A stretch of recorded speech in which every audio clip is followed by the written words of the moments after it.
안녕하세요. 저는 30대 유부남입니다. 얼마 전에 아내가 출산을 했습니다. 아내가 몸이 조금 약한 편입니다. 그래서 입덧도 심한 편이었습니다. 만삭 때도 유독 많이 힘들어했습니다. 그래서 장모님이 저희 집에 자주 오셨습니다. 장모님은 청소도 해주셨고 음식도 만들어주고 가셨습니다. 덕분에 저는 이전보다 더 잘 먹게 되었죠. 다만, 한 가지 아쉬운 점이 있다면 부부관계를 할 수 없다는 점이었습니다. 임신 중에도 관계가 가능하다고 하지만 아내가 질색을 하더군요. 그리고 항상 피곤해해서 기회가 없기도 했죠. 그러다 보니 아내가 잠이 들면 휴대폰을 들고 화장실로 향했습니다. 그곳에서 혼자 욕구를 풀곤 했지요. 그러다 아내의 출산일이 가까워지자 장모님이 아예 저희 집으로 오셨습니다. 장모님은 정말 열심히 집안일을 해주셨습니다. 덕분에 아내와 둘이 살 때보다 집안이 더욱 깨끗해졌고 먹는 것도 더욱 풍족해졌습니다.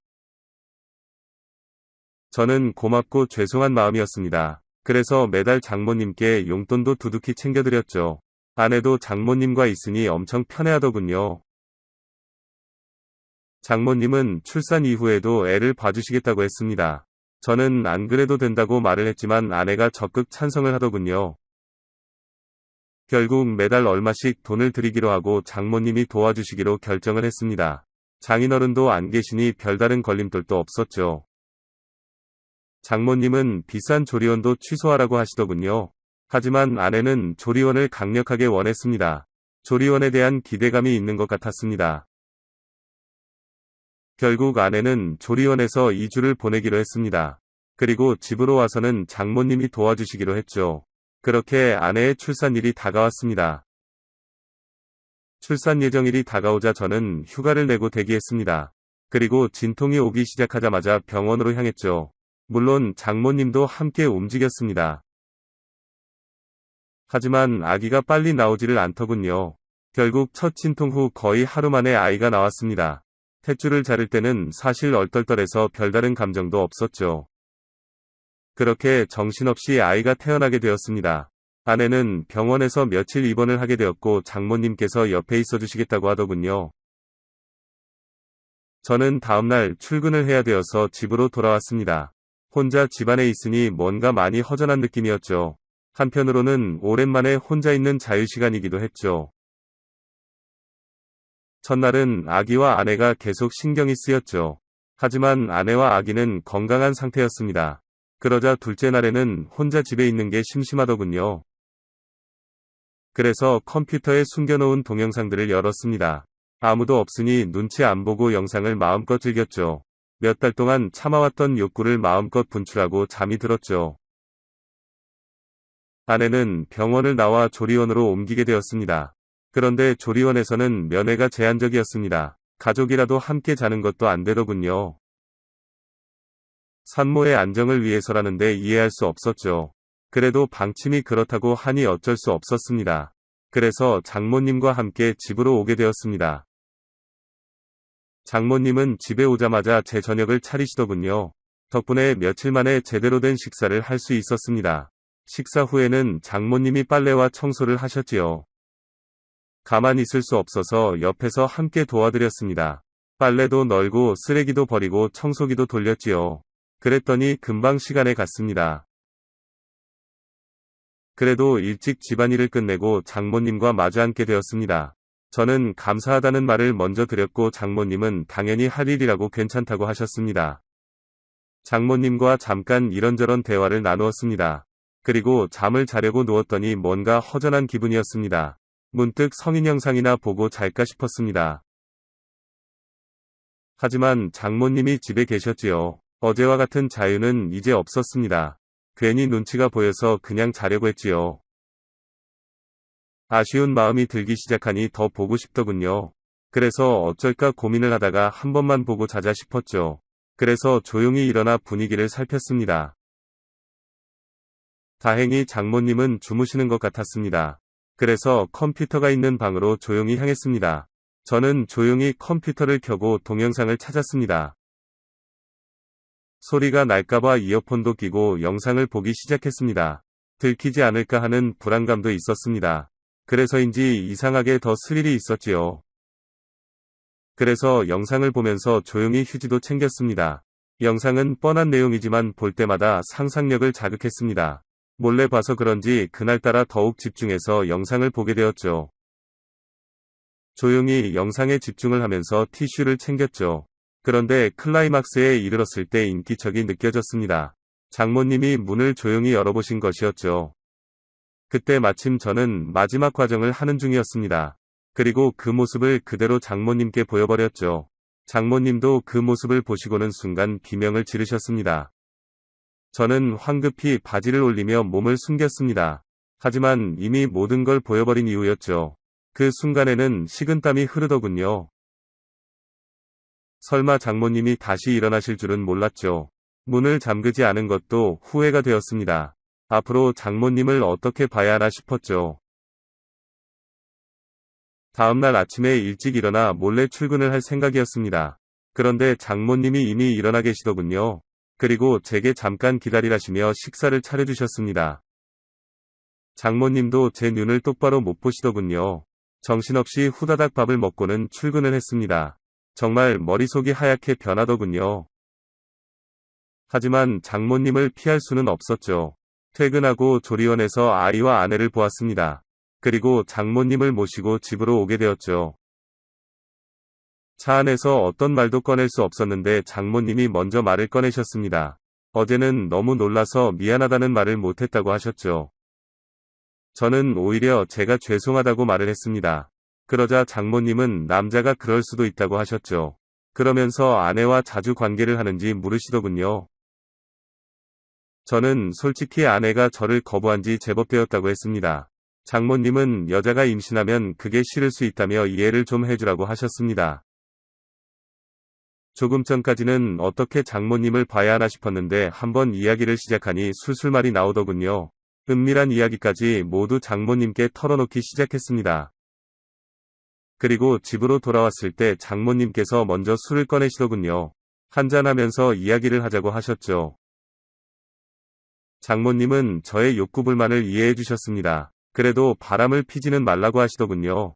아내도 몸을 회복하면 관계를 거부하지 않을 거라고 하셨죠.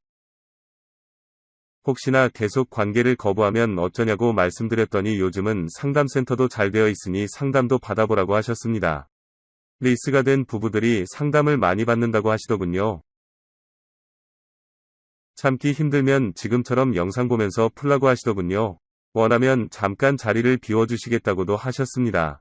하지만 저는 괜찮다고 말씀드리고는 술을 마셨습니다.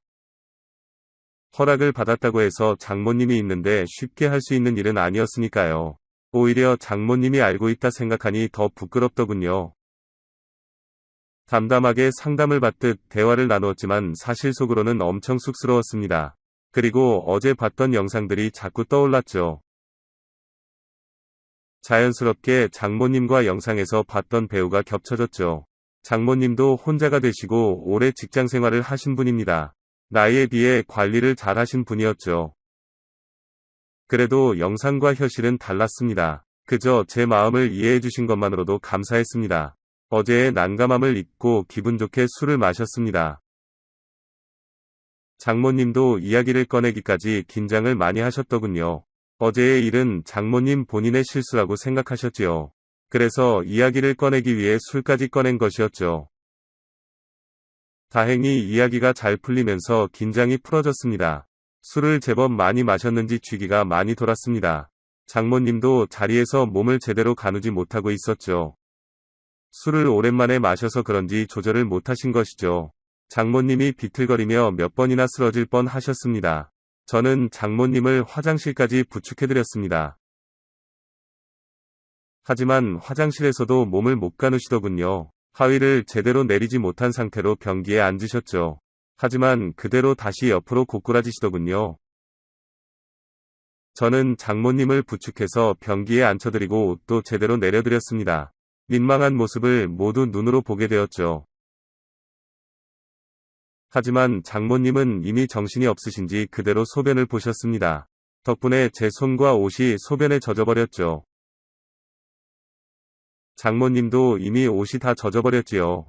그렇다고 혼자 수습을 하실 상황도 아니었지요. 어쩔 수 없이 젖은 옷을 갈아입혀 드려야 했죠. 수건으로 대충 닦아드리고 방으로 모시고 갔습니다. 그리고 방에 눕혀드리고 옷도 갈아입혀 드렸습니다. 장모님은 거의 기절하듯 잠이 드셨습니다. 한바탕 땀을 빼서 그런지 저도 그대로 쓰러져 버렸죠. 잠깐 쉰다는 게 그대로 기절하듯 잠이 들어버려죠. 그리고 아침에 갑자기 정신이 번쩍 드는 기분이었습니다.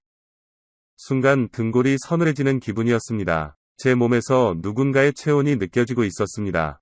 슬쩍 눈을 떠보니 장모님이었습니다. 제가 옷을 벗어던진 상태로 자고 있더군요. 그리고 장모님도 아래 속옷만 입고 주무시고 있었죠. 그 상태로 장모님과 엉켜서 잠을 자고 있었던 것입니다. 밤에 무슨 일이 있었는지 기억이 나지 않았습니다. 분명 옷을 갈아입히고 재워드린 것은 기억이 나는데 그 이후가 기억이 없었습니다. 왜 장모님과 껴안고 자고 있는지도 생각이 안 났습니다. 그때 장모님도 제 기척에 눈을 뜨시고 있었습니다. 우리는 서로 엄청 크게 놀랐습니다. 하지만 장모님은 저보다 더 기억이 없으셨습니다. 불안하신 표정으로 혹시 무슨 일이 있었는지 물으시더군요. 저는 아무 일도 없었던 것 같다고만 말씀드렸습니다. 장모님은 조용히 당신의 몸도 확인을 하시는 것 같았습니다. 하지만 사실은 저도 확신이 없었습니다. 제가 왜 옷을 벗고 잠이 들었는지 이해가 되지 않았죠. 잠시 후 장모님도 옷을 갈아입으시고는 나오셨습니다. 그리고 장모님은 화장실에서 샤워를 하시고 뒷정리도 하시는 것 같았습니다. 저도 안방 화장실에서 샤워를 했습니다. 손에서는 여전히 소변 냄새가 나는 것 같았습니다. 서둘러 샤워를 하고 옷을 갈아입었습니다. 장모님은 어제 술을 마시고 실수한 것 같다고만 하셨습니다. 화장실에서 어제의 흔적을 보신 것 같았습니다. 우리 둘 다 술이 너무 취했었다고 결론을 내렸습니다. 어제의 일에 대해서는 서로 그렇게 정리를 했지요. 하지만 여전히 미묘한 어색함은 남아 있습니다. 그리고 다음날 밤에 몰래 동영상을 열어보았습니다. 장모님이 집에 계신데도 컴퓨터방에서 영상을 보았죠. 장모님이 주무시는지는 알 수 없었습니다. 왠지 문을 잠그고 싶지도 않더군요. 그리고는 장모님 관련 동영상만 뒤져보기 시작했습니다. 그날 보았던 장모님의 모습이 자꾸 떠오르더군요. 그날 밤에 무슨 일이 있었는지 상상하게 되었죠. 미쳤다고 생각하면서도 자꾸만 상상을 하게 됩니다. 아내랑 빨리 관계 회복을 해야 할 것 같습니다. 영상 시청 감사합니다.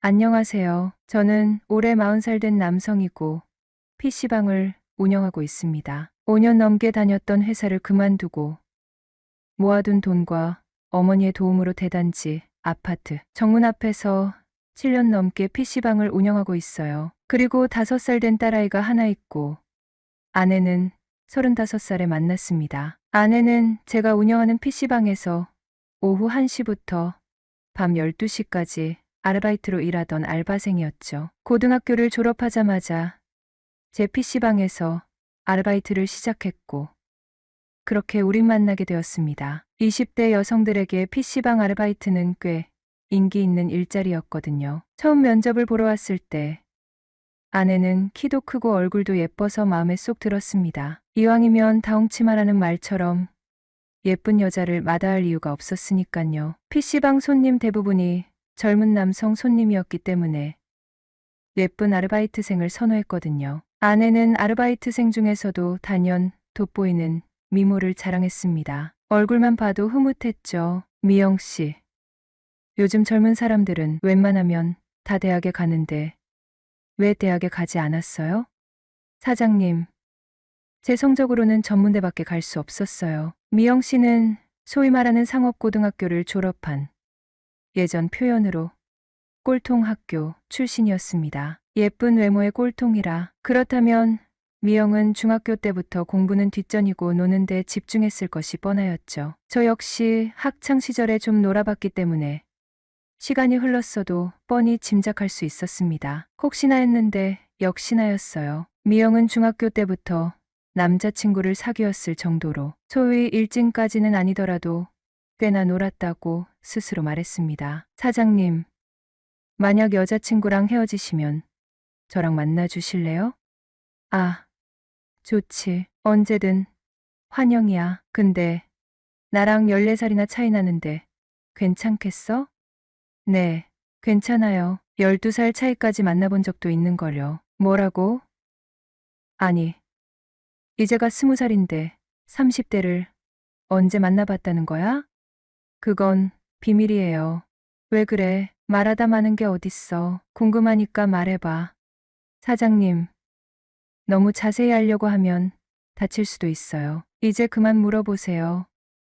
정말 당돌했어요. 자신보다 14살이나 많은 남자 앞에서 저렇게 당돌하게 나올 수 있다니. 처음 저에게 관심 있다고 말했을 때는 당연히 농담인 줄 알았어요. 하지만 이야기를 들어보니 진심일지도 모른다는 생각이 들었습니다. 사실 미영은 20살의 풋풋한 나이였지만 말투나 외모, 그리고 몸매는 20대 중후반 여성 못지않게 성숙해 보였어요. 그녀가 저에게 관심 있다는 말을 했을 때 설렜습니다. 솔직히 어린 여자가 좋아한다고 하는데 싫어할 남자가 어디 있겠습니까? 그렇게 6개월 넘게 아르바이트를 하면서 이영과 친해졌고 우리는 오빠 동생 사이로 지내기로 했죠. 물론 미영이 먼저 그렇게 하자고 했고 저는 알겠다고 했어요.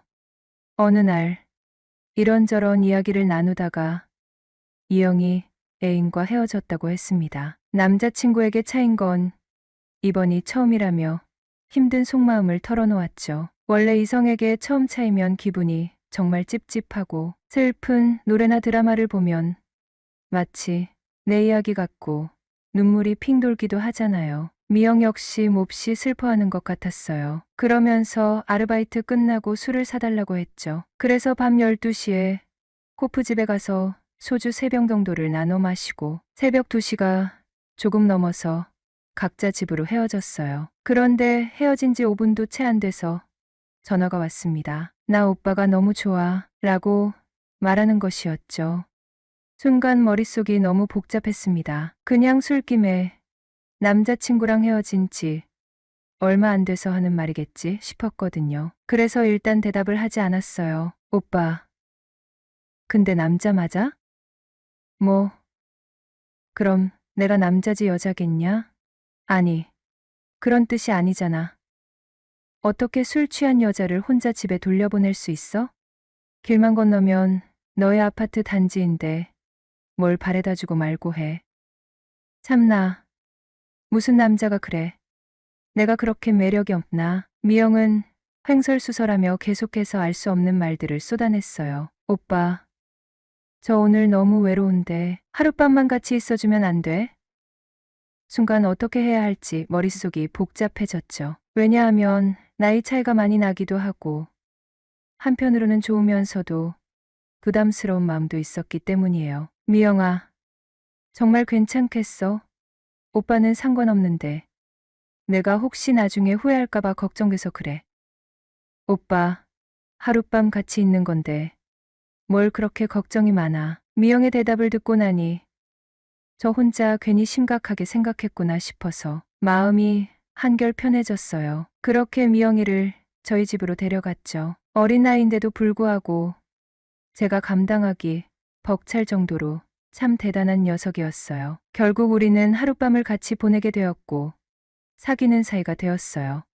그런데 사귄 지 불과 3개월 만에 아내가 임신을 한 겁니다. 저는 결혼할 나이였지만 미영은 아직 어리고 앞날이 창창한데 갑자기 아이가 생기니 솔직히 좋지만은 않았네요. 그녀를 위해 수술을 시켜야 하나 고민도 많이 했지만 미영은 결국 출산을 결정했고 저희는 어쩔 수 없이 결혼을 선택하게 되었죠. 결혼 승낙을 받으러 처갓집에 가는 날 정말 몹시 긴장했어요. 20살 어린 나이에 임신시킨 것도 문제였지만 나이 차이도 많이 나서 뺨이라도 맞지 않을까 걱정했거든요. 사실 뺨 한 대 맞고 승낙해 주시면 그나마 다행이지만 장인, 장모님이 평생 저를 원망할까봐 그게 더 걱정되었습니다. 미영에게 미리 듣기로는 장인 장모님도 나이 차이가 10살이고 장모님도 20살간 넘어서 저희처럼 사고를 쳐 아내를 낳았다고 했어요. 그 말을 들으니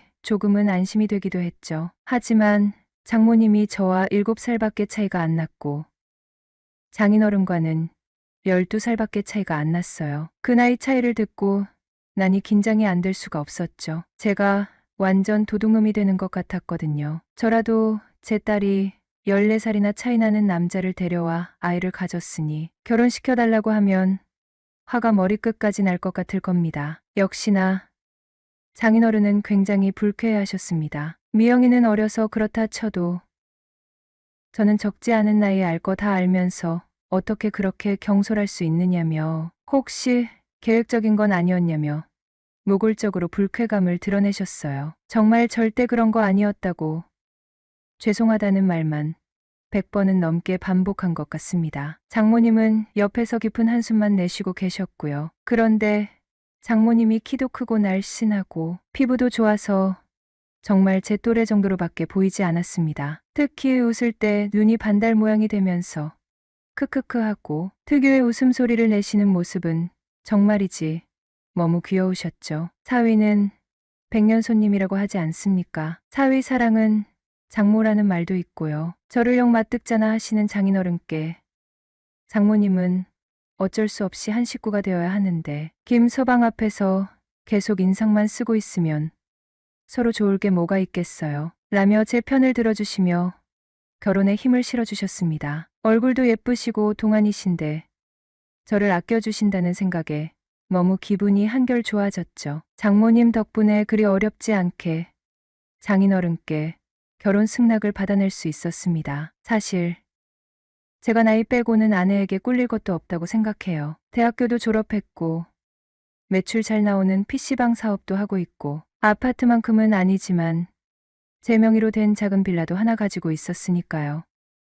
결혼식을 올리고 5개월 뒤 아내는 예쁜 딸을 낳았어요. 장모님은 거의 매일 저희 집에 오셔서 집안일도 도와주시고 제 식사도 챙겨주시고 빨래며 청소까지 하시면서 아내의 산후조리도 꼼꼼히 챙겨주셨어요. 어머니는 저를 보실 때마다 항상 웃는 얼굴로 아이고 우리 김서방 잘생긴 우리 김서방 밥은 먹었어 하시며 살갑게 맞아주셨네요. 그럴 때마다 저는 왠지 손발이 오글거리는 느낌이었어요. 왜냐하면 장모님이 저와 거의 비슷한 연배이신데 저를 마치 어린아이 대하듯 하시니 쑥스러웠던 거죠. 하지만 그럴 때마다 장모님의 예쁜 얼굴을 보면 저절로 웃음이 났고 정성껏 차려주시는 음식들은 까다로운 제 입맛에도 딱 맞았어요. 멀게만 느껴졌던 장모와 사위 사이는 아내가 딸을 낳은 후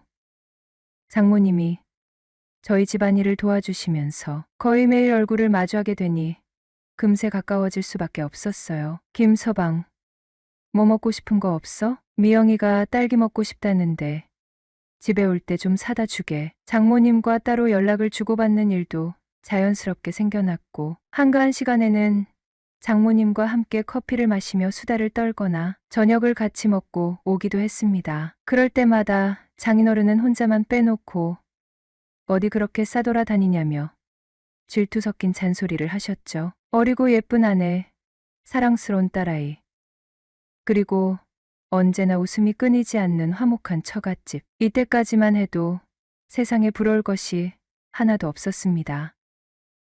그러던 어느 날 정말 오랜만에 아내가 외출을 하는 날이었어요. 친구들과 모임이 있다고 했거든요. 아이는 장모님께 맡겨두고 밤늦게까지 신나게 놀다 올 테니 걱정 말라는 연락이 왔죠. 그래서 오랜만에 쌓인 스트레스 시원하게 풀고 오라고 돈 아끼지 말고 맛있는 것도 많이 먹고 재미있게 놀다 오라고 했어요. 그런데 새벽 2시쯤 아내에게 카톡 메시지가 왔어요. 자기가 지금 술을 너무 많이 마셨는데 데리러 올 수 있느냐는 내용이었죠. 택시를 타고 와도 되지만 함께 놀던 친구들 대부분은 남자친구가 데리러 오기로 했다면서 굳이 저를 불렀습니다. 하필 그날 PC방 야간 아르바이트생이 갑자기 일을 펑크내는 바람에 제가 직접 밤샘 근무를 해야 했어요. 그래서 어쩔 수 없이 장인어른께 전화를 드렸죠. 미영이가 지금 압구정동에서 술을 마시고 있는데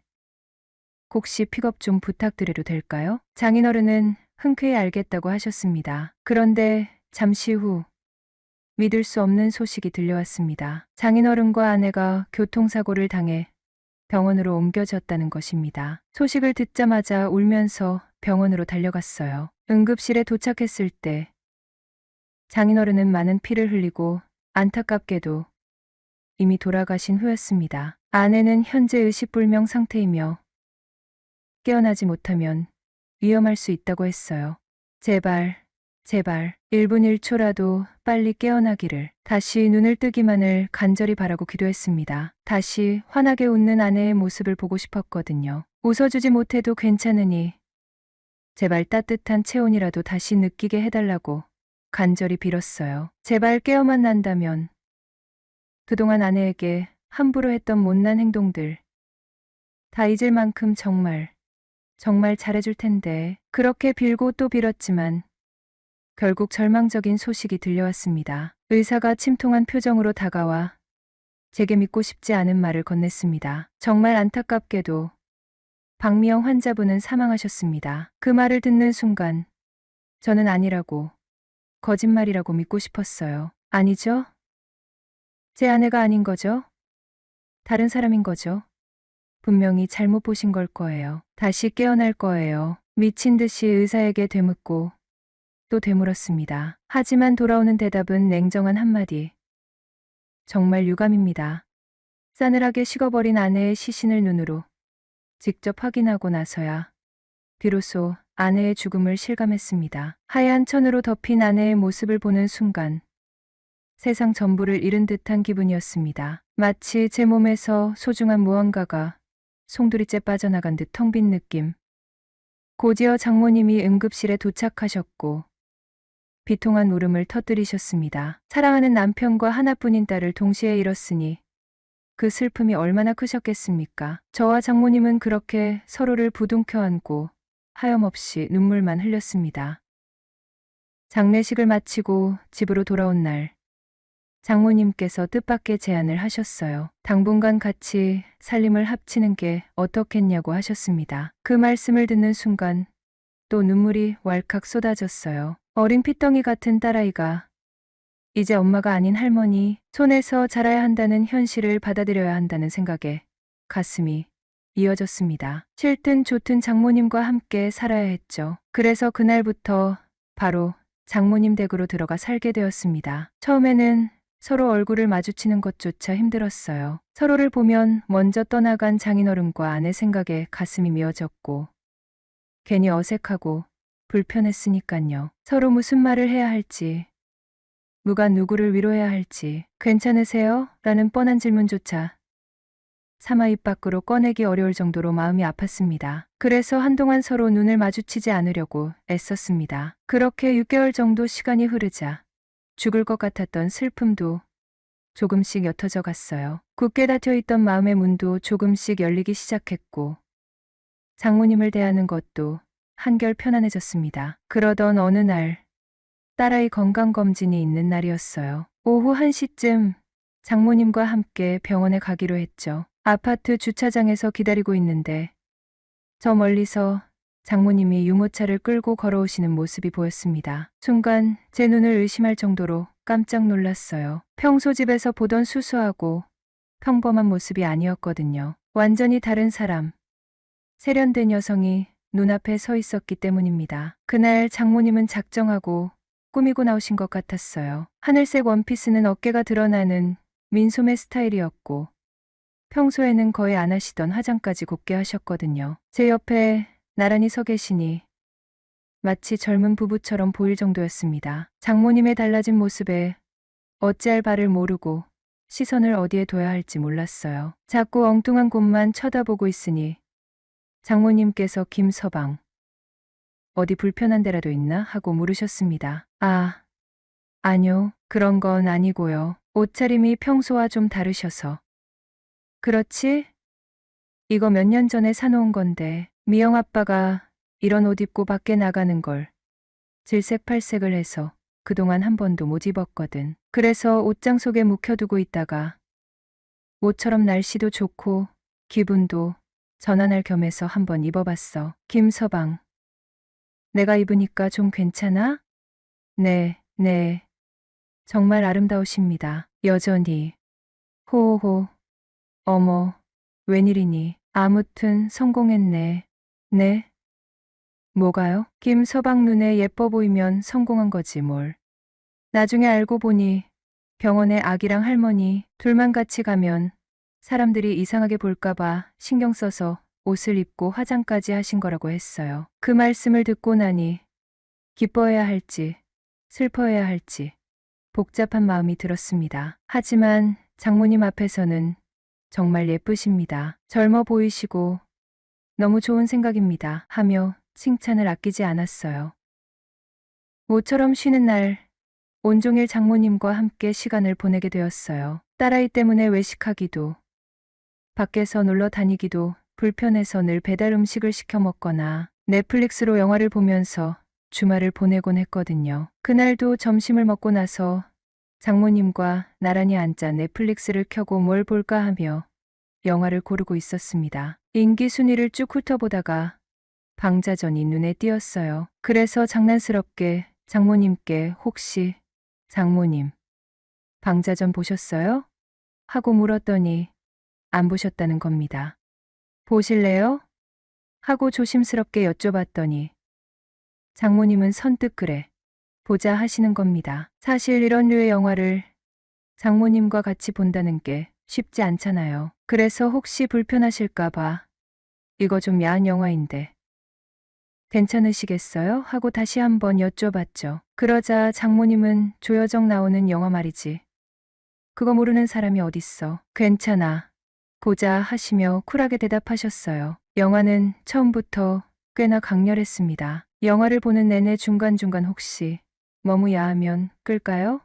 하고 여쭤봤지만 장모님은 괜찮다며 계속 보자고 하셔서 눈치만 살금살금 보면서 영화를 봤네요. 사실 저는 이미 방자전을 한번 봤던 터라 영화를 반쯤 봤을 때쯤 저도 모르게 깜빡 잠이 들고 말았어요. 얼마나 잤을까?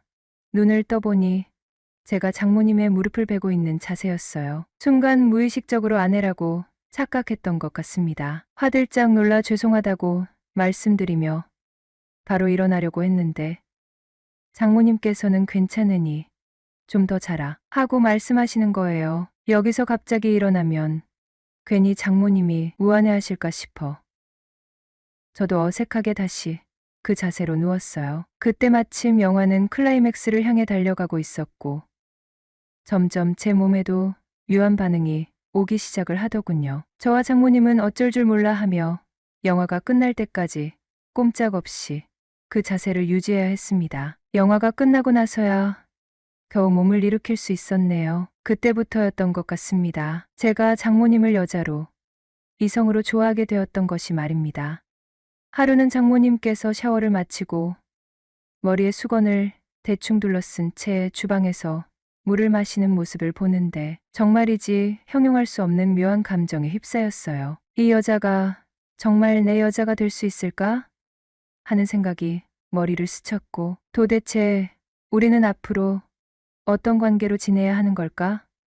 혼란스럽기도 했습니다. 아무리 장모와 사위 관계라고는 하지만 장모님과 저는 둘 다 혈기왕성한 나이였으니 말이죠. 솔직히 서로에게 이성적인 끌림이 전혀 없을 수는 없다고 생각했어요. 더군다나 지금은 한 집에서 같이 살고 있지 않습니까?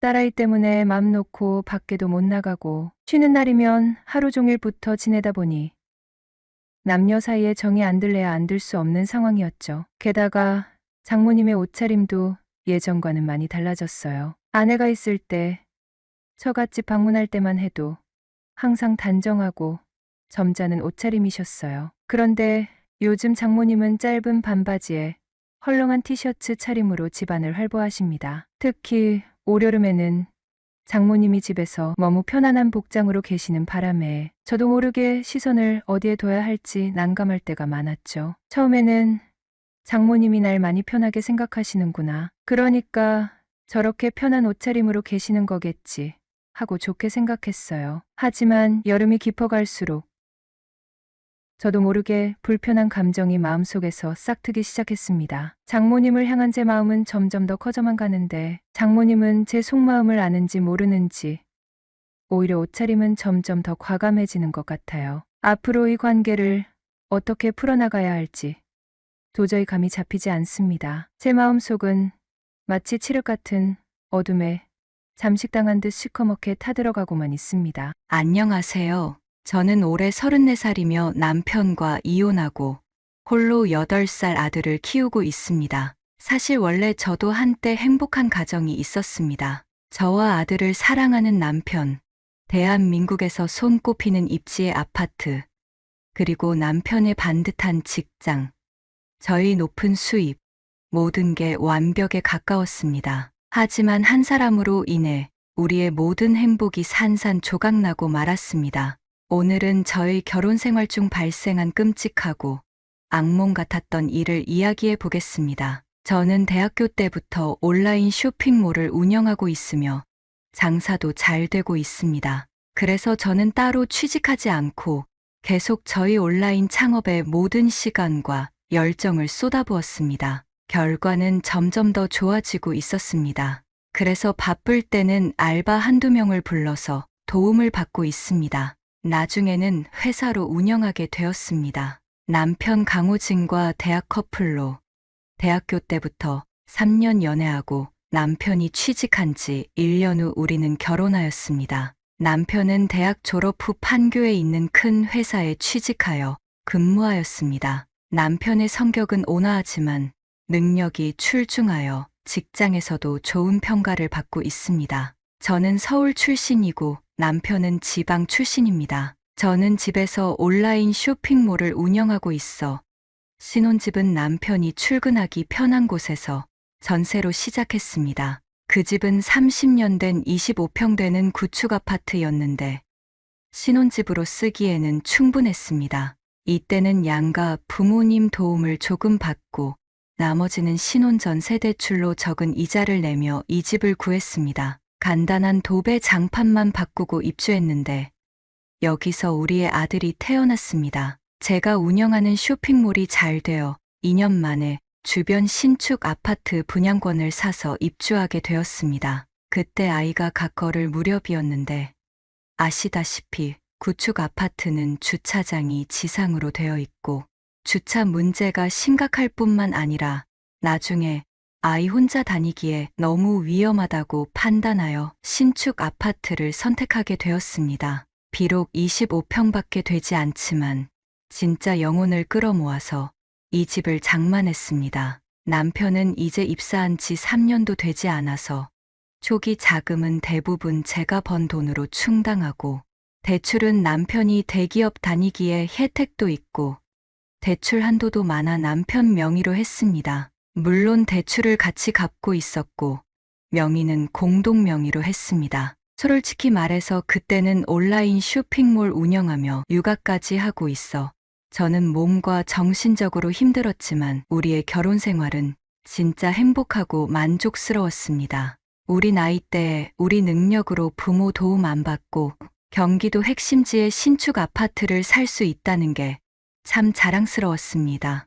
남편도 사람 착하고 늘 퇴근하고 바로 집에 들어와 저와 아이도 잘 돌봐줘서 뭐 하나 불만 없었습니다. 하지만 이 모든 게 시어머니가 우리 집에 들어오면서 저희 꿈 같은 결혼 생활은 산산조각 나기 시작했습니다. 시어머니는 원래 지방에서 살고 있었지만 최근에 종양이 발견되어 수술을 받아야 했습니다. 그렇게 심각한 불치병은 아니고 지방 병원에서 수술해도 충분히 문제가 없다는 의사의 만류에도 이번에는 꼭 서울의 대학병원에서 수술하겠다고 합니다. 저는 불길한 예감이 들었지만 저와 남편은 그녀를 모셔오기로 했습니다. 솔직히 말해서 저는 시어머니에 대해 좋은 인상을 가지고 있지 않습니다. 처음 남편과 연애하고 있을 때 시어머니는 제가 한부모 가정의 아이여서 성격에 결함이 있다고 말하며 결혼을 반대했습니다.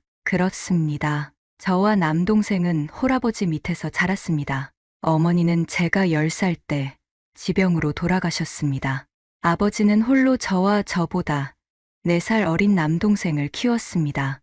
아버지는 국밥집을 운영하셨고 나름 장사가 잘 되어 우리는 나름 여유 있게 자랐습니다. 지금은 아버지가 원래 운영하던 곳이 재개발 들어가면서 식당 위치를 옮겼는데 단골 손님이 많이 줄어서 장사가 예전 같지는 않습니다. 저는 시어머니의 편견에 많은 상처를 받았습니다. 결국 남편의 설득 끝에 시어머니는 우리의 결혼을 동의하여 결혼하게 되었습니다. 그리고 지방에서 치료 목적으로 시어머니가 우리 집에 오자마자 저에 대한 불만을 표출하고 트집을 잡기 시작했습니다. 저는 집에서 온라인 쇼핑몰을 하기 때문에 방 한 칸에는 물건이 가득 차 있습니다. 그리고 다른 방은 원래 아들 놀이방이었습니다. 시어머니가 우리 집에 오신다고 해서 아들 놀이방을 급하게 정리하여 시어머니가 임시로 쉬실 수 있도록 마련했습니다. 하지만 그게 시어머니 마음에 안 들었나 봅니다. 시어머니는 저에게 이 집이 뭐냐? 너 남편 밖에서 힘들게 일하는데 너는 집에서 집 정리도 안 하냐? 라고 말했습니다. 어머님, 저는 집에서 온라인 쇼핑몰을 해서 택배가 많아요. 이제 곧 들어온 거는 아직 정리 못했어요. 바로 정리할게요. 저는 억울함을 꾹 참고 차분하게 시어머니의 불만에 설명하려 했습니다. 그러자 시어머니는 갑자기 분노하며 어디 어른이 얘기하는데 말대꾸 따박따박 하고 있어? 어른이 말하면 그냥 예하고 답하는 거 배워준 사람이 없니? 참, 저는 갑자기 화가 났습니다. 시어머니는 분명 제가 엄마 없이 자라서 못 배워 먹었다는 뜻이었습니다. 그날 저는 머리끝까지 올라오는 감정을 억누르고 시어머니의 독설을 참았습니다. 그리고 집에 돌아온 남편에게도 말하지 않았습니다. 하지만 이게 시작인 것을 꿈에도 몰랐습니다. 저는 온라인 쇼핑몰을 운영하기에 택배 물건들을 자주 받고 보냅니다. 그래서 우리 집 근처의 택배 기사들과도 다 친해졌습니다. 어느 날 제가 그날 받기로 한 택배가 분실되어 택배 기사인 노경호에게 연락을 했습니다. 그 상황을 시어머니가 들었습니다. 밤에 노경호가 급히 택배를 가져다 주러 왔고 미안한 마음에 그에게 음료수 한 병을 건네며 문 앞에서 잠깐 얘기를 나눴습니다. 그런데 이것도 시어머니가 들었습니다. 남편이 집에 돌아왔을 때 시어머니는 저 몰래 남편에게 제가 택배 기사와 관계가 수상하다며 조심하라고 당부했습니다. 때마침 저는 막 주방에서 삼계탕을 들고 남편에게 가져가려고 했는데 문 앞에서 그 얘기를 들었습니다. 시어머니가 저를 험담했지만 남편은 전혀 믿지 않았습니다. 엄마, 너무 생각이 많으신 거예요. 은지는 온라인 쇼핑몰 하니까 택배 기사들과 자주 상대할 수밖에 없어요. 그 택배 기사분들 저도 다 아는 사람이에요. 라고 했습니다. 시어머니는 급히 말했습니다. 내가 뭐 알아? 내가 TV에서 보니까 많은 며느리들이 집에서 남편 출근하면 딴 남자랑 바람 피우고 부정한 관계를 맺는다고 하더라. 다 아는 사람과 그런 짓을 한다고 너 왜 사람을 경계할 줄 모르니? 저는 열받아서 부엌으로 돌아가 막 끓인 삼계탕을 음식물 봉지에 부었습니다. 그리고 남편에게 달려가 여보, 남동생이 오토바이 타다가 다쳤대. 아들 민호 밥 좀 챙겨 먹이고 당신과 시어머니 식사도 좀 부탁해. 그러고는 황급한 척하고 집을 나왔습니다. 남동생에게 전화 걸어서 누나 좀 데리러 오라고 했습니다. 답답한 심정 누구한테 풀어야 했습니다. 아버지께 말씀드리면 걱정하실까봐 얘기도 못하겠고 털어놓을 수 있는 상대가 남동생밖에 없었습니다. 커피숍에서 남동생을 보자마자 눈물이 났습니다. 그리고 여태까지 발생한 일들을 남동생에게 싹 털어놓았습니다. 그리고 제가 화장실 간 사이 저희 이야기를 듣고 난 남동생은 흥분한 나머지 바로 남편에게 전화를 걸어 따지기 시작했습니다. 제가 돌아왔을 때 그는 이미 모든 분노를 남편에게 쏟아붓고 있었습니다. 남편은 곧바로 저에게 전화로 달래며 우리 엄마는 원래 그러시잖아. 너도 알잖아. 지금 엄마는 환자니까 조금만 참아줘. 화 풀어. 자기 어디야? 내가 데리러 갈게. 라고 말했습니다. 저는 남편에게 마지막 통보를 했습니다. 여보, 어머님 수술 끝나고 며칠 쉬시면 바로 고향으로 내려가시라고 해. 난 더 이상 못 참겠어. 남편은 반드시 그렇게 하겠다고 약속했습니다. 남편과 집에 돌아온 저는 안방으로 가서 아이를 재우려고 했습니다. 아들 민호는 정말 예쁘고 얼굴 생김새가 저를 많이 닮았습니다. 남편은 종종 다행히 아이가 너를 닮아서 예쁘게 생겼어. 나를 닮았으면 큰일 날 뻔했어. 라고 말했습니다. 하지만 시어머니의 생각은 달랐습니다. 시어머니는 아이가 남편을 닮지 않았다고 생각하셨고, 이는 또 의심이 되는 부분이었나 봅니다. 제가 아들을 재우려고 안방문을 여는 순간, 시어머니는 아이의 침대 옆에서 이리저리 보며 아들의 생김새를 관찰하고 있었습니다. 이 아이는 조금도 우리 아들을 닮지 않았어. 사람들은 아이 눈과 코가 진호를 닮았다고 하지만 진호는 어렸을 때도 이렇게 생기지 않았어. 라고 중얼거렸습니다. 저는 뒤에서 듣다 못해 화가 나서 일부러 호진 씨의 아이가 아닌데 당연히 안 닮았죠. 라고 말해버렸습니다. 시어머니의 얼굴은 바로 어두워지며 뭐라고? 라고 반문했습니다. 이때 남편이 와서 저랑 시어머니가 싸울까봐 시어머니를 밖으로 데리고 나갔습니다. 엄마, 이렇게 늦은 시간에 뭐 하시는 거예요? 민호는 내일 유치원 가야 하니까 방해하지 마세요. 라고 말했습니다. 저는 그저 화가 나서 한 말이었지만 시어머니는 그 말을 마음에 담아두었습니다. 시어머니는 대학병원에서 4일 후에 수술 일정이 예약되었습니다. 그래서 하루빨리 내보내고 싶었지만 아직 며칠을 더 참아야 했습니다. 시어머니는 매일매일 이런저런 트집을 잡으며 저를 괴롭혔습니다. 진짜 저에게는 하루하루가 너무 힘들었지만 남편이 병원에 가실 때까지 조금만 더 참으라고 달래서 꾹 참고 있었습니다. 앞에 말했다시피 저는 쇼핑몰을 하고 있어서 저희 집 현관 입구 쪽 방을 사무실 겸 물건 관리, 보관하는 방으로 쓰고 있습니다. 평소 낮에는 아이를 어린이집에 보내고 일하곤 합니다. 평소에 저희 택배 물건이 많고 포장도 많이 해야 해서 바쁘다 보니 남편이 퇴근하고서 저를 많이 도와주곤 했습니다. 남편은 정말 성실했습니다. 마마보이 기질만 빼면 완벽했습니다. 어느 날 제가 안방에 있는 남편의 컴퓨터를 청소하다가 낮에 켜져 있는 것을 의아해서 들여다보니 친자 확인 관련 내용을 검색하는 것을 발견했습니다. 저는 바로 이것은 시어머니의 소행이라는 걸 알았습니다. 저는 남편이 이걸 검색할 일이 없다는 걸 확신합니다. 저는 그걸 보고 헛웃음이 났습니다. 정말 남편과 아들 민호를 친자 확인하겠다는 걸까요? 어느 날 제가 일이 생겨서 하루 종일 밖에서 일을 보고 집에 돌아왔을 때 집이 난장판이 되어 있었습니다. 안방 붙박이장에 있는 저의 옷들, 심지어 작은 방 책장에 있는 책들과 제가 옛날에 받은 편지들이 바닥에 널브러져 있었습니다. 시어머니는 소파에 앉아 화가 난 채로 손에 편지 한 장을 들고 있었습니다. 제가 돌아오자 그녀는 잘 왔어. 호진이도 불러와. 오늘 확실히 말해두자. 나는 내 아들이 바보처럼 당하는 꼴을 못 보겠어. 라며 그 종이를 탁자에 내던졌습니다. 그 편지를 보니 대학 시절 저희 전 남자친구가 준 연애 편지였습니다. 저는 화가 난 나머지 왜 제 물건을 함부로 뒤지세요? 라고 따졌습니다. 시어머니는 손가락으로 저를 가리키며 내가 바람 피우는 것을 내가 밝혀냈어. 내 아들이 속고 있는 걸 내가 밝혀냈다고. 이 사람 아직도 내 마음에 남아있는 거 아니야? 라고 비난했습니다. 더 이상 참을 수 없어. 저는 남편에게 전화해 당신 어머니 또 문제 일으켰어. 빨리 와. 라고 했습니다. 남편은 야근 중이었지만 어머니가 문제를 일으켰다고 하자 급히 집으로 돌아왔습니다. 집에 도착한 남편은 난장판이 된 집과 소파에 앉아 대치 중인 저와 시어머니를 보고 무슨 일이에요? 이게 뭐예요? 라고 물었습니다. 시어머니는 울면서 내가 처음부터 말했잖아. 이 여자는 믿을 수 없다고.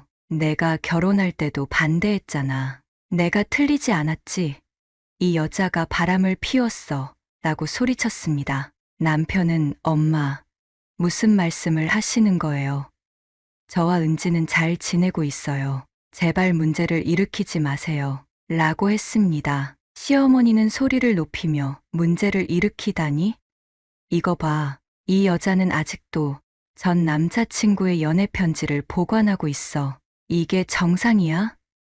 이런 여자가 무슨 좋은 사람이겠어? 지금까지도 그 남자와 연락을 주고받는 것 아니야? 라고 말했습니다. 저와 남편은 대학 동창이었고, 전 남자친구도 남편과 아는 사이였습니다. 남편은 그 친구와 저를 경쟁했지만, 처음에 저는 그 남자를 선택했습니다. 하지만 얼마 안 돼서 그 친구와 헤어졌습니다. 그 친구는 남편보다 잘생겼지만 워낙 이기적이어서 도저히 같이 있을 수가 없었습니다. 그 후 꾸준히 저를 좋아했던 남편과 사귀게 되었습니다. 남편은 엄마, 그만해요. 이건 다 옛날 일이에요. 대학 시절 은지랑 저 사람은 사귀었지만 나중에 헤어졌어요. 이 편지는 그들이 헤어지기 전에 쓴 거예요. 저도 알고 있고, 그래도 학창 시절 좋은 추억이라 제가 버리지 말라고 했어요. 라고 말했습니다. 시어머니는 화가 나서 이 모자란 놈. 그럼 너는 이 여자 뒤처리를 하는 거네. 라고 했습니다. 저는 화가 나서 무슨 말씀을 그렇게 하세요? 그럼 남편이랑 결혼하기 전에 남자친구가 없었어야 했나요? 남편도 군대 가기 전에 다른 사람과 사귀었어요. 그러면 저도 뒤처리를 한 건가요? 라고 했습니다. 우리가 정신없이 싸우고 있을 때 아들 민호가 어린이집에서 돌아올 시간이 되었습니다. 저는 황급히 단지 내 어린이집으로 달려나갔습니다. 그리고 아들 민호의 손을 잡고 집으로 돌아왔습니다. 민호는 시어머니에게 할머니, 다녀왔어요. 라고 인사를 하였습니다. 시어머니는 냉소하며 할머니라고 부르지 마라. 나는 그런 대접받을 자격이 없다. 며 비꼬았습니다. 내가 내 아들이랑 하나도 안 닮았는데 누구 자식인지 어떻게 알아? 라고 말했습니다. 아들은 순간 시어머니의 말에 당황하며 울기 시작했습니다. 저도 충격받았습니다. 솔직히 말해서 시어머니와의 갈등은 하루 이틀 된 것이 아니지만 아이 앞에서는 그런 말을 할 줄은 상상도 못했습니다. 저는 더 이상 시어머니를 보기도 싫었습니다. 분노한 마음을 꾹 참으며 민호를 데리고 밖으로 나가면서 남편에게 마지막 경고를 했습니다. 당신 엄마를 병원에 보내든 어디에 보내든 우리가 돌아왔을 때 그녀가 아직 여기 있으면 내가 떠날 거야. 저는 민호를 데리고 근처 호텔로 갔습니다. 민호는 계속 겁먹은 표정이었고 방에 도착하자 또다시 울기 시작했습니다. 눈이 빨개진 민호는 엄마, 할머니가 나를 안 좋아하는 거예요? 라고 물었습니다. 가슴이 아파서 저는 민호를 달래며 아니야. 그런 거 아니야. 할머니께서 지금 기분이 안 좋으셔서 그래. 라고 했습니다. 하지만 민호는 억울한 표정으로 할머니가 내가 아빠의 아이가 아니라고 했어요. 저 아빠 아이 아니에요? 라고 물었습니다. 저는 시어머니가 없을 때의 평화롭고 행복했던 시절이 그리워졌습니다. 남편은 비록 성격이 약간 소심했지만 저와 민호를 잘 챙겨줬습니다. 민호는 똑똑하고 이해심 많은 아이였습니다. 우리 가족은 원래 평화롭고 행복하게 살고 있었습니다. 왜 시어머니가 우리의 삶을 망치려고 하는지 이해할 수 없었습니다. 저는 민호의 머리를 쓰다듬으며 그럼 민호는 할머니를 좋아해? 라고 물었습니다. 민호는 두려워하며 저를 쳐다보다가 고개를 저었습니다. 할머니가 이상해요. 자꾸 이상한 말을 해요. 그리고 엄마한테 말하지 말라고 해요. 저는 의아해서 뭐라고 하셨는데? 라고 다시 물었습니다. 민호는 할머니가 말하지 말라고 했어요. 말해도 돼요? 라고 물었습니다. 시어머니가 민호에게 무슨 말을 했는지 몰랐지만 분명 좋지 않은 내용일 것 같았습니다. 저는 민호야. 민호는 엄마랑 비밀이 없잖아. 민호는 항상 엄마한테 모든 얘기 다 하잖아. 할머니가 민호랑 어떤 얘기했는지 엄마한테 말해줄 수 있어? 라고 물었습니다. 민호는 고개를 끄덕이며 할머니가 아빠가 집에 없을 때 누가 우리 집에 오는지 물어봤어요. 라고 말했습니다. 저는 충격을 받았습니다. 시어머니는 제가 남편 몰래 바람을 피운다고 생각하는 걸까요? 저는 다시 물었습니다. 그 다음엔 뭐라고 하셨니? 민호는 할머니가 아빠 없는 동안 다른 아저씨가 엄마 아빠 방에 들어왔는지 물어봤어요. 저는 화가 치밀어 올랐습니다. 저는 민호와의 대화를 녹음하여 남편에게 보냈습니다. 그리고 문자로 당신 어머니 지금 뭐하고 계시는지 잘 봐요. 애한테 이렇게 하는 게 정상인가요? 어린애는 무슨 죄예요? 왜 애까지 가만두지 않아요? 내가 진짜 바람 피워야 속이 시원하나요? 남편도 전화를 걸어 여보, 화내지 마. 엄마가 그렇게까지 하실 줄 몰랐어. 걱정 마. 이미 엄마의 짐을 싸놨어. 병원에도 연락했으니 내일 엄마를 병원에 보낼 거야. 라고 말했습니다. 호텔에서 하룻밤 지낸 저는 밤새도록 잠이 오지 않았습니다. 별 생각이 다 들고 진짜 처음으로 이혼까지 생각이 들더라고요. 아침에 9시에 바로 민호를 단지 내 어린이집으로 보내고 집으로 향했습니다. 집에 들어서니 시어머니와 남편은 이미 나가고 없었습니다. 아무도 없는 집안 곳곳을 돌아보며 옛날 우리 3인 가족이 행복했던 시간들이 떠올랐습니다. 과연 다시 그 시절로 돌아갈 수 있을까요? 저는 자신에게 물었습니다. 시어머니가 병원에 입원해 있는 동안 저는 한 번도 그녀를 보러 가지 않았습니다. 가봐야 서로 불편하고 시어머니도 저를 보기 싫을 겁니다. 매일 남편이 퇴근하고 병원에 가서 시어머니를 돌보고 검사를 받게 했습니다. 드디어 내일이면 수술하는 날입니다. 이른 아침에 남편은 병원으로 갔습니다. 남편은 입원에 연차를 3일 써서 시어머니가 수술하는 동안 돌보기로 했습니다. 하지만 그날은 2시간이 채 되지 않았는데 남편이 집에 돌아왔습니다. 저는 집에서 보낼 상품들 택배 포장을 하고 있었습니다. 남편은 매우 당황하고 불안한 모습으로 다가와서 말했습니다. 여보, 당신이랑 얘기 좀 할 수 있을까? 저는 의아해서 병원에 있지 않았어.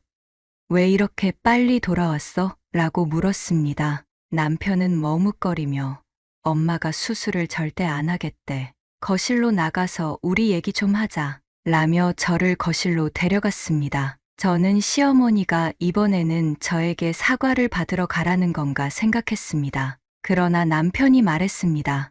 엄마가 민호가 내 아들이 아닐 수도 있다고 생각해서 민호와 친자 확인을 해야겠다고 하시네. 저는 화가 나서 그래서 돌아온 거야? 라고 물었습니다.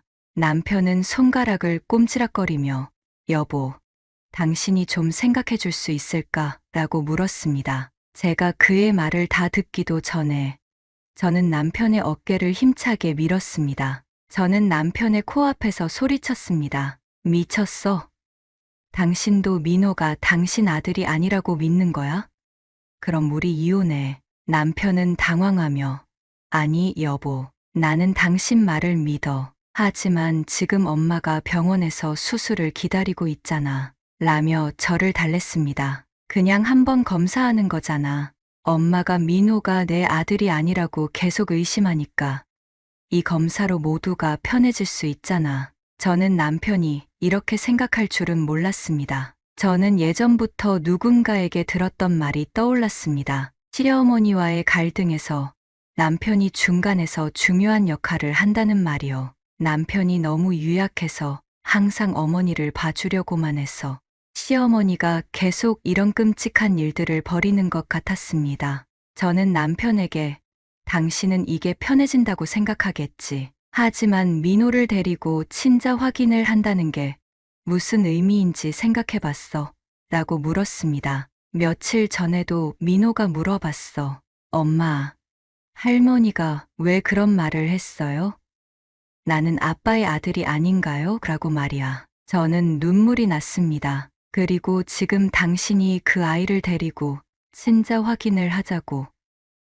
민호는 어떻게 생각하겠어? 남들은 우리가 바람 피웠다고 생각할 거야. 그래서 친자 확인을 한다고 생각할 거야. 이후로 민호는 평생 고개를 들 수 없을 거야. 남편은 알아.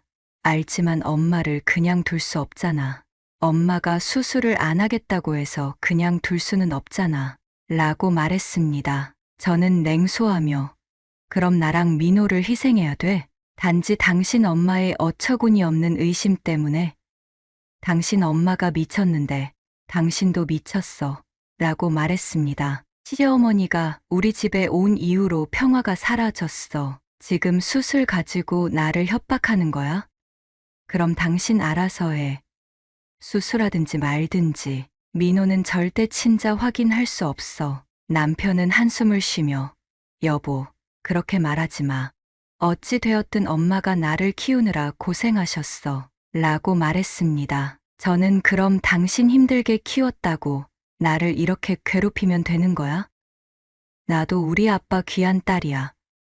왜 나는 이렇게 당하고 살아야 하는데 내가 이렇게 고생하는 건 당연한 거야? 라고 소리쳤습니다. 남편의 비굴한 얼굴을 보니 더 화가 났습니다. 결혼 후로 시어머니와의 갈등이 잦았지만 남편은 항상 어머니 편을 들며 저에게 양보를 강요했습니다. 이번에는 정말로 실망했습니다. 남편이 아내와 아이를 보호하지 못한다면 그가 무슨 소용이 있겠습니까? 저는 남편에게 단호하게 말했습니다. 그래, 좋아. 당신이 정말 친자 확인을 원한다면 우리 먼저 이혼하고 봐. 남편은 놀라서 여보, 무슨 말을 그렇게 해. 그러지 마. 라고 말했습니다. 저는 어머님이 친자 확인 같은 어처구니 없는 일을 제안했어. 당신 지금 태도 봐서는 더 이상 나도 당신과 함께 살 수 없을 것 같아. 이혼하고 싶어. 어머님이 평생 나를 괴롭힌다는 생각하면 더 이상 참을 수 없어. 라고 말했습니다. 제가 진심으로 이혼을 원하자 남편은 두려워했습니다. 알겠어. 일단 진정해. 내가 어머니와 이야기해 볼게. 남편은 저를 진정시키려 했지만 그조차도 저를 실망시켰습니다. 그날 밤 남편은 어머니를 돌보느라 집에 돌아오지 않았습니다. 저는 밤새 잠을 이루지 못하고 남편과 시어머니에 대한 생각으로 지쳤습니다. 정말로 이혼을 결심했습니다. 남편이 평소에는 괜찮은 사람일지라도 문제를 직면했을 때 그의 약점이 너무 두드러졌습니다. 예전에 우리의 결혼 생활이 완벽했다는 생각은 저 혼자의 환상뿐이었습니다. 늘 시어머니의 불만과 괴롭힘이 있었는데 자주 보지 않는다는 이유로 저는 이 위험한 요인을 회피했습니다. 하지만 이제는 더 이상 참을 수 없었습니다. 민호까지 피해를 볼 수 있다는 생각에 더 이상 저는 물러설 곳이 없었습니다. 민호를 데리고 새로운 시작을 하는 것이 더 나은 결정일지도 모릅니다. 저는 몰래 변호사를 찾아가 상담했습니다. 변호사는 우리의 가정 환경과 부부 관계를 고려할 때 법원이 쉽게 이혼을 허락하지 않을 것이라고 말했습니다. 남편이 자발적으로 이혼 서류에 서명하지 않는 한 이혼이 어렵다고 했습니다. 한국에서는 이혼이 법적으로 어렵습니다. 특히 한쪽의 일방적인 요구로는 거의 불가능합니다. 이혼 사유가 명확해야 하며 이는 법원이 인정할 수 있는 범위 내에서만 가능합니다. 이혼을 하려면 보통 상호 합의가 필요하며 재산 분할, 양육권, 양육비 등에 대한 합의가 필요합니다. 남편은 절대 이혼에 동의하지 않을 것입니다. 시어머니도 문제를 복잡하게 만들 것입니다. 따라서 이 문제를 신중하게 계획해야 한다고 생각했습니다. 다음 날, 저는 민호를 어린이집에 보내고 병원으로 갔습니다. 병원에서 시어머니의 병실 앞에서 들어가려는 순간 간호사 한 분이 다가와서 저를 보고 물었습니다. 김옥정 환자의 가족이세요? 아까 그녀의 남편이 물건을 두고 갔어요. 저는 의아해하며 네, 맞아요. 라고 대답했습니다. 시어머니의 남편, 즉 제 시아버지는 아직 지방에 계신데요. 저는 간호사가 실수했다고 생각했지만 간호사는 진짜로 물건을 저에게 건네주었습니다. 그것은 검은색 가죽으로 된 남성 가방이었습니다. 가방에는 지갑이 있었는데 지갑에는 현금 여러 장과 신용카드, 그리고 신분증이 있었습니다. 신분증을 꺼내어 보니 이름은 조태웅이었습니다. 조태웅이란 이름이 어디서 들어본 적 있는 것 같았습니다. 곰곰이 생각해 보니 명절 때 시댁에 갔을 때 시부모님이 싸운 적이 있는데 그때 언급한 남자 이름이었습니다. 그 후 남편한테 들은 얘기인데 조태웅이란 사람은 시어머니와 거의 결혼할 뻔했지만 조태웅 집안이 너무 가난해서 시어머니의 부모님이 반대했다고 했습니다. 이후 조태웅은 그 시절 사우디에 가서 건설 현장에서 일을 했었는데 그 후 건설업을 시작해 큰 돈을 벌었다고 들었습니다. 시어머니는 늘 시아버지 대신 조태웅과 결혼했어야 한다고 후회했습니다. 시아버지는 성격이 매우 온화하고 순종적이어서 항상 시어머니에게 잡혀 살았습니다. 그러기에 시어머니의 이런 말에도 별 말씀을 하지 않았습니다. 조태웅이 왜 병원에 와서 시어머니를 만났을까요? 그리고 왜 간호사는 그를 시아버지로 착각했을까요? 저는 지갑에 있는 명함을 찾아서 사진을 찍은 후 조태웅의 전화번호를 저장했습니다. 아마 나중에 쓸모가 있을 것 같았습니다. 병실로 가서 시어머니를 찾아갔는데 충격적인 말을 듣고 말았습니다. 시어머니는 병문안 온 친척에게 이렇게 말했습니다. 내 아들이지만 참 멍청해. 왜 그 여자를 데려왔는지 모르겠어. 돈도 없고 어머니도 없는데 내가 전에 소개해준 그 여자애는 얼마나 좋았는데 집도 잘 살고 예쁘게 생겼지. 내가 이번에 아프다니까 그 애가 직접 찾아와서 돈도 주고 영양제도 한 박스 사왔잖아. 그 애는 아직 결혼 안 했고 분명 우리 아들에게 아직 마음이 있을 거야. 만약 우리 아들이 지금 여자를 버리고 손지연과 함께 살게 된다면 나는 평생 한이 없을 거야. 저는 문 앞에서 듣고 있다가 이 모든 상황이 이해가 되기 시작했습니다. 손지연이라는 이름은 익숙했습니다. 제가 남편과 결혼하기 전에 그녀가 찾아온 적이 있었습니다. 그녀는 남편의 고등학교 동창이었고 고등학교 때부터 남편을 짝사랑했습니다. 그때 찾아왔을 때 본인 얘기로는 본인이 남편과 썸을 타고 있었는데 제가 남편을 빼앗아 갔다는 거입니다. 남편에게 확인 결과 손지연이 남편을 짝사랑했지.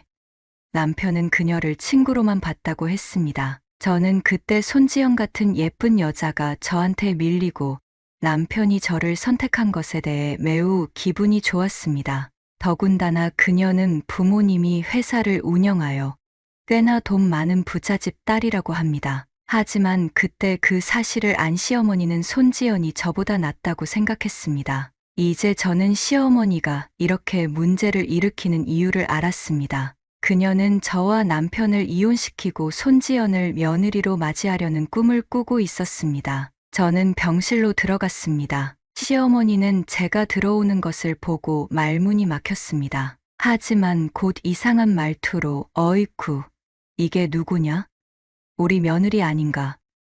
일 바빠서 시어머니, 병문안도 못 온다 했는데 오늘은 무슨 일로 왔니?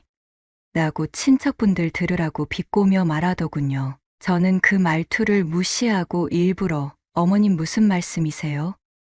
우리 집은 제가 주수입원인데 제가 어떻게 쉴 수가 있어요?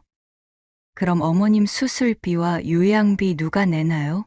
라고 대답했습니다. 사실을 말하자면 우리 집에서 남편의 월급 절반 정도는 시부모님에게 보내고 있었습니다. 남편 위에 형이 한 명 있는데 저에게는 시아주버님 되는 분이죠. 시아주버님은 공부를 못해서 일찍 사회에 나와서 일을 하셨고 남편이 대학 다닐 때 학비도 일부 지원했습니다. 하지만 몇 년 전에 사업한다고 시부모님이 평생 모은 돈과 퇴직금 그리고 아파트까지 담보로 대출을 했는데 코로나로 쫄딱 망하고 빚만 몇 억 지게 되었습니다. 결국 시아주버님은 이혼당하고 신용불량자가 되어 숨어다니며 지내고 있습니다. 그 바람에 퇴직을 한 시아버지는 다시 일하러 나가셨고 시부모님의 집은 경매로 넘어가고 지금은 남편이 들이는 돈으로 월세방을 구해 생활하고 있었습니다. 그렇기에 시어머니가 돈에 더욱 집착하는 것 같았습니다. 시어머니는 화가 나서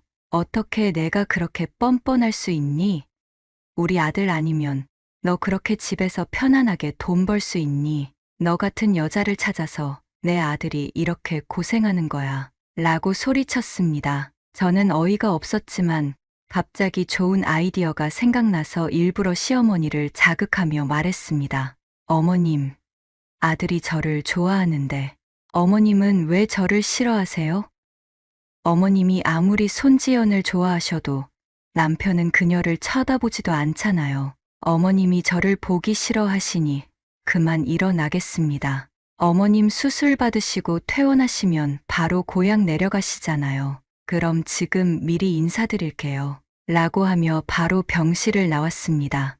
아마 남편은 시어머니에게 퇴원하면 바로 고향으로 내려가시라고 말하지 않았을 겁니다. 시어머니는 수술이 끝나면 그녀를 고향으로 보낼 거라고 말하자 그녀는 깜짝 놀라며 병상에 앉아 울기 시작했습니다. 그녀는 저를 악담하며 남편에게서 그녀의 아들을 빼앗아 모자 관계를 끊으려 한다고 비난했습니다. 시어머니는 남편에게 저와 이혼하라고 고함을 질렀습니다. 저는 그 말을 듣고 곧바로 집으로 돌아와 남편의 결정을 기다렸습니다. 그날 밤 아이를 재운 후 남편이 밤늦게 저를 찾아왔습니다. 그는 제 손을 잡고 무릎을 꿇으며 여보, 이번 한 번만 도와줘.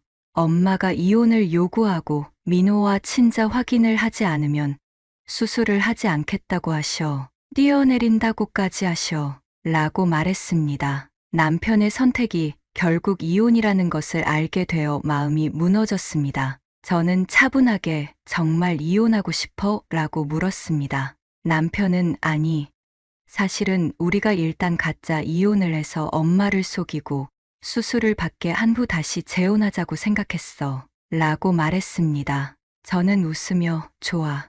그렇게 하자. 라고 대답했습니다. 남편은 믿기 어려운 듯 여보, 정말 화난 거 아니지? 어떻게 이렇게 쉽게 동의할 수 있어?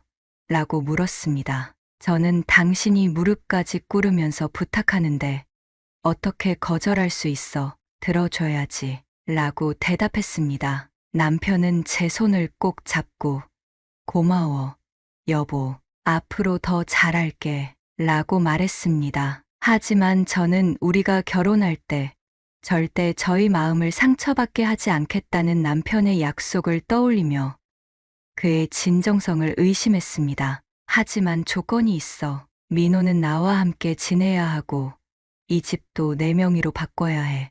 대신 양육비는 달라 안 할게. 남편은 잠시 당황하며 여보, 우리가 가짜 이혼을 하는 건데 왜 이렇게 명확히 나누려고 해? 라고 물었습니다. 저는 너도 알잖아. 내 엄마가 여전히 손지연을 노리고 있어. 만약 내가 이혼에 동의하면 너희가 모든 것을 가져가고 나를 버리면 어떡해?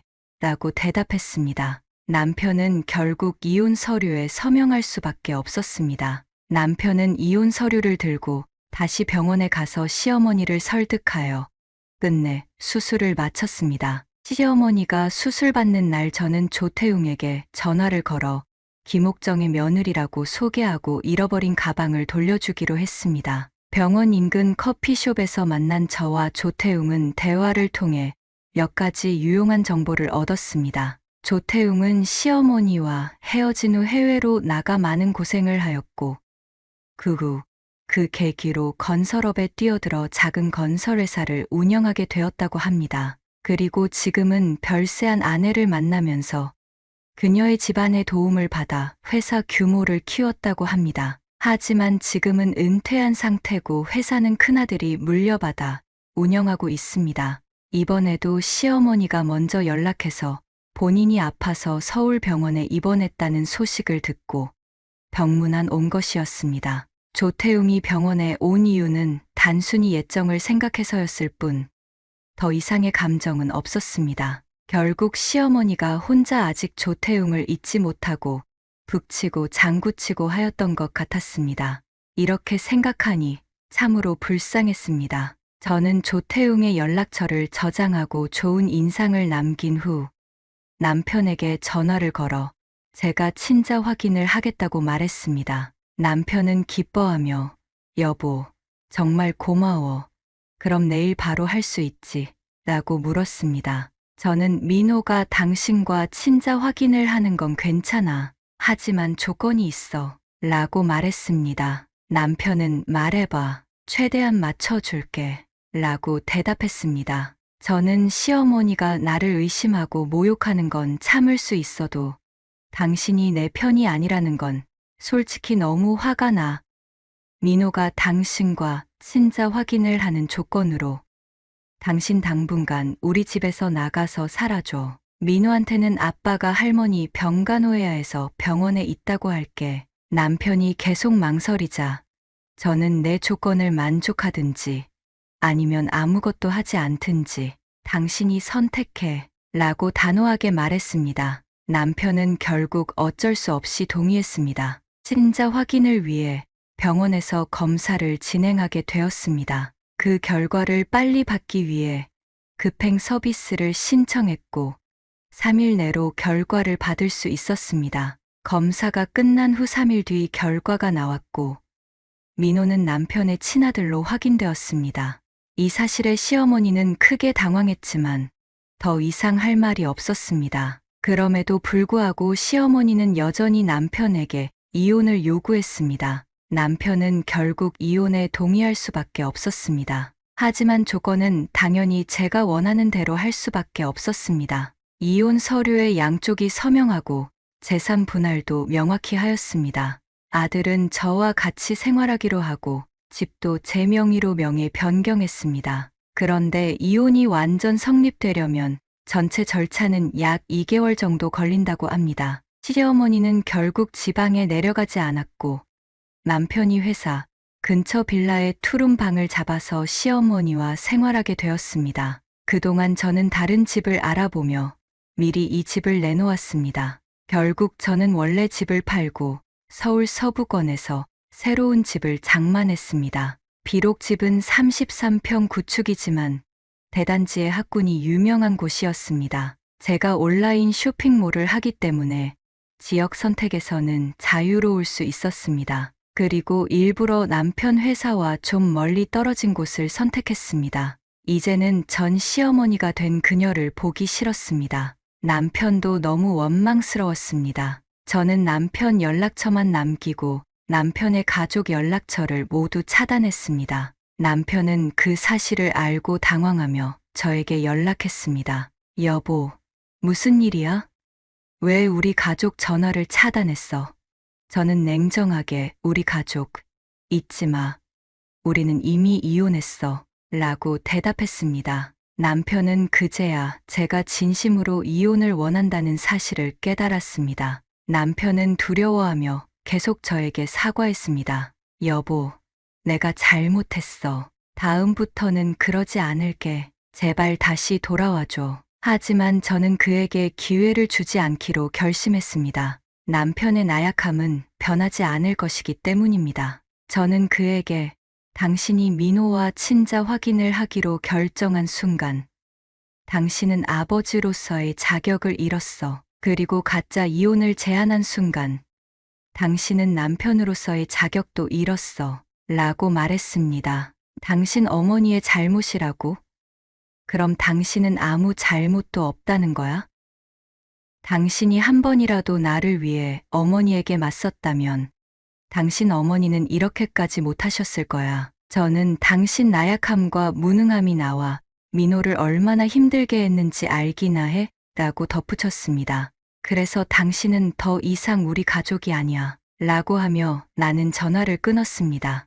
그 후 남편은 민호를 보고 싶다 해서 새로운 주소를 알려주었습니다. 남편이 아무리 미워도 민호에게는 좋은 아빠였으니까요. 민호는 아빠의 사랑이 필요합니다. 하지만 전 시어머니의 면회는 모두 거절했습니다. 그러자 시어머니는 다시 아픈 척하며 손자를 그리워한다며 남편 보고 민호를 데리고 오라고 울고불고 난리쳤지만 이번에는 저한테 안 통했습니다. 전 남편은 민호는 우리 집안의 혈육이야. 그리고 엄마도 연세가 많으셔서 이제 살 날이 많지 않아. 라고 간청했습니다. 나는 의아해하며 너희 집안의 혈육은 이미 친자 확인을 다 했잖아. 왜 아직도 민호를 찾는 거야?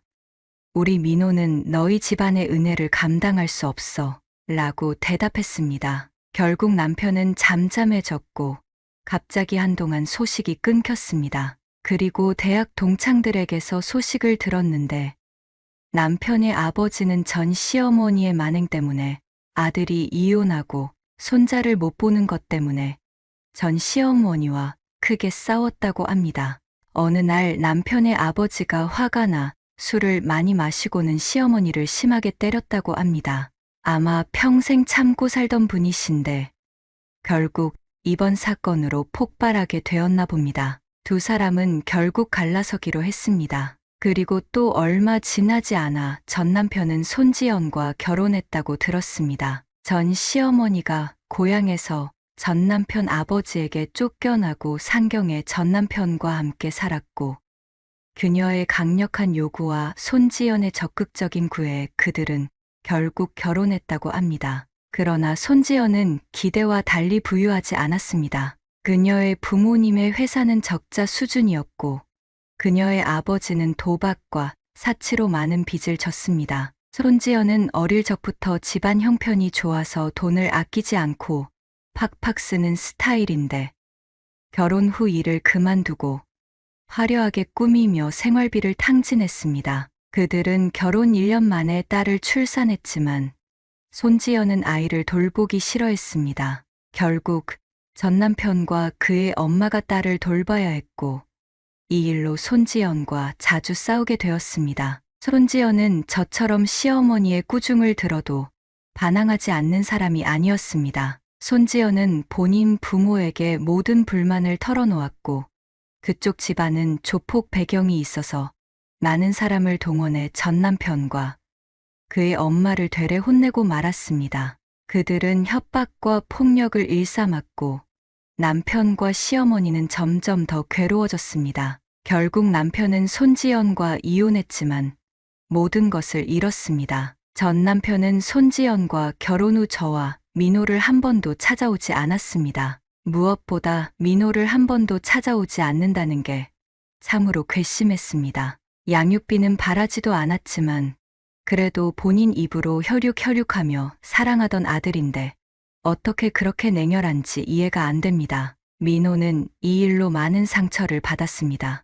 한동안 심리 상담을 받고 치료를 해야 할 수준이었습니다. 하지만 저는 전 남편에게 도움을 청하지 않았습니다. 이왕 이렇게 된 거 아들 민호도 적응해 나가야 하니까요. 지금 민호는 다시 밝아졌으며 제가 능력이 되는 한 많은 것을 체험하도록 하고 있습니다. 이제 초등학교 다니는 저희 아들도 씩씩하게 잘 크고 있습니다. 마지막으로 전 남편과 전 시어머니를 본 것은 어린이 대공원이었습니다. 전 남편은 매우 초라해 보였고 곁에는 작은 여자애가 있었습니다. 전 시어머니는 초라한 옷을 입고 유모차를 끌고 한숨을 쉬며 불평하고 있었습니다. 그녀는 손녀에게 화를 내며 아이가 징징댄다며 불만을 토로했습니다. 전 남편이 손지연과 이혼한 후 딸을 전 남편에게 맡겼습니다. 전 남편은 딸과 전 시어머니와 함께 살며 힘겨운 삶을 살고 있었습니다. 민호는 그들을 보지 못했고 그들과 마주하지 않게 저는 다른 방향으로 돌아갔습니다. 저는 민호와 함께 새로운 시작을 다짐하며 우리의 삶을 살아가기로 했습니다. 전 시어머니와 전 남편의 방해 없이 우리 둘만의 행복을 찾아가기로 결심했습니다. 오늘의 사연은 여기까지입니다. 재미있게 보셨다면 구독과 좋아요, 공유 부탁드립니다. 다음 영상 만드는데 큰 힘이 됩니다. 감사합니다.